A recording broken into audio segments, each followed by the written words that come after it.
I have lost so many people. I don't talk about it, but I have. And I can't reach them because even screams wouldn't be loud enough for them to hear wherever they are now. And I regret it. I miss them and those final fleeting words that still stick to the back of my throat, vanishing with the rest of the things I'll never say. There's just this overwhelming sense of worthlessness wherever I go, like a whisper in my ear I hear all the time. Worthless, it says. You're worthless. Somewhere after losing them, I lost me. And it hurts. You feel constantly beat down on even though no one is trying to hurt you, but you do hurt because you're alone. And sometimes it's easier to run and hide, but I don't want to hide anymore. It sneaks up on you gradually, like a fog skimming your ankles. At first you can dismiss it as an off day or feeling tired. But then the fog is murmuring in your ears, it's in your mouth, your throat, and you're being suffocated by the nothingness. Everything you used to be is gone. Just getting out of bed feels like pushing a boulder up a hill, and the harder you push, the bigger the boulder gets. It's not something tangible like a broken arm, and you can't explain it because you don't understand it yourself. You quarantine yourself because you feel contagious, but you're treading water and treading water and treading water, and at some point, you're going to drown. Alone. You tell yourself there's nothing wrong with me. How can I drown in invisible water, in darkness that doesn't exist? There's nothing wrong with me. There can't be. But there is.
Where are we?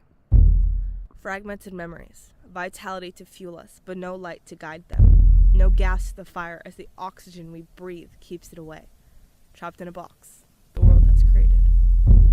The box we're trapped in is 4x4 with barely enough room to crawl, let alone stand. Even if we stand, we cower, shrinking down at the possibility of never escaping. And crying out doesn't help. You can kick and scream, but remember that the walls are soundproof, not bulletproof. So you raise a gun, you raise that gun towards the wall, and you squeeze your eyes, and you hope it will set you free, but your lip quivers and your hands shake, and the walls laugh, as if you could ever do it. Now the idea of destroying that wall that protects you as much as it hurts you, and the chance of being just as dark on the outside as it is within, is a chance you are not willing to take. You take one look at that gun, and you see that the barrel was never loaded at all. The box can trick you, and it makes you feel alone, but unconsciously you run to it. Those 4 walls outlast 3 because the box is the only place you feel safe from judgment. As long as you keep the door shut, the rest of the world can't see you in pain. You can wash your hands clean, but you can't erase the words in your heart. Like shards of broken glass, they can leave scars. You try to pick yourself up, but your hands start to bleed, so you rush past who you are without a backwards glance. Don't forget. But don't talk about it. Don't be silent. Don't cry too loud. Wipe your eyes. Wash your face. Move on. Get over it. Wake up. Wake up. Wake up. Where are we? When you live in a world that expects you to be happy and tells you that there are things you cannot say. And feelings you cannot feel. They can try to lock the door, but what they don't realize is that the lock is on the inside. Did the world create this box? Or did I? It is within my power to open it, within my power to speak, within my power to accept.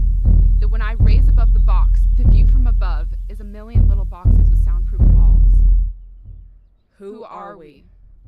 They taught us the same alphabet. But we all write the letters differently. We put ourselves in a box to forget that everyone else is in one too, and you have the power to leave that box whenever you please. But there are still people trapped, dragging their fingernails down a dark wall looking for a lock they cannot find. And the only way to escape is to write on the walls and hope they hear you.